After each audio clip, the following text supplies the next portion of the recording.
Brett Sockled here, helping you make every class Catholic. One of the interesting patterns I've noticed in this work is when you first present the idea to teachers of making every class Catholic, teaching their subject area from a Catholic point of view, they get on board with the idea. They think it's a good thing that they should do, but very often they think that their subject area or their grade level is kind of an exception. Like, this is a great idea to do in somebody else's class, but you see, Dr. Sockled, in my class it doesn't really fit because, the kids are too young to grasp the theory, or the subject area doesn't really lend itself to this. And so very often there's a sort of agreement in principle that this should be done, but a sort of, exception in practice.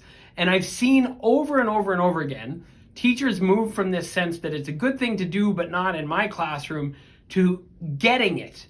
And when they get it, they start saying almost the reverse of what they were saying before. They'll say, it's really easy in my class. It might be tough in other places, but in kindergarten, it's just so easy you can do it everywhere. I've heard that from kindergarten teachers or grade 12 physics teachers saying, once you see that physics is really the study of God's beautiful and orderly creation, it's just the easiest thing in the world to fit Catholic faith into a physics class. A couple weeks ago, I was in New England and I saw this happen in real time with a teacher. They were brainstorming ideas for how they might bring Catholic faith into the classroom. And he said, well, I'm teaching a unit on movement, speed, velocity, movement, right? So obviously that one you can't do, right? Like, that's just the exception. I agree in principle, but you can't do it in this particular instance.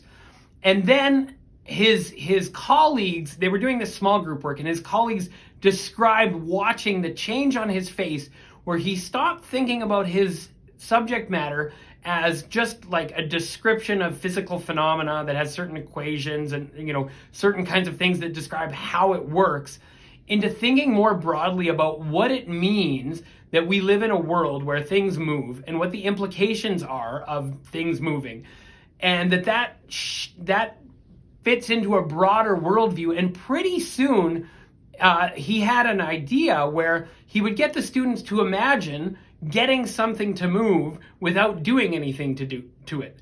And of course, they can't. You can't imagine moving anything without moving it, which means all movement is dependent on other movement, which actually leads you back to one of the classic arguments for God's existence, the unmoved mover, right?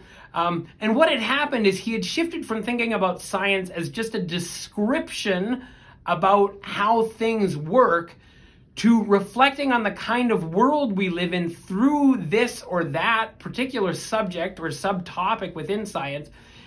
And that said something about the kind of world we live in that was worthy of reflection. And when that moment happened, all of a sudden his subject area went from an exception to the rule to a perfect example of how you can do this. And so what happens in this work very often is people need their imaginations shifted. We've been trained to think about our subjects in very narrow ways. They're ways of getting certain things done or thinking about how to achieve certain very specific this worldly goals.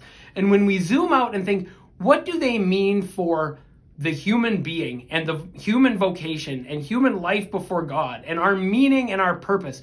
And when we can start thinking about subject areas within those broader categories, the science still works the way that science works. It doesn't interfere at all with science as science, but it starts to have science as one lens through which we make sense of the world in which we live. And when teachers see that, their imaginations open and the possibility for curriculum permeation becomes almost infinite. Thanks so much for watching. If you found this helpful, why not share it and help someone else make every class Catholic?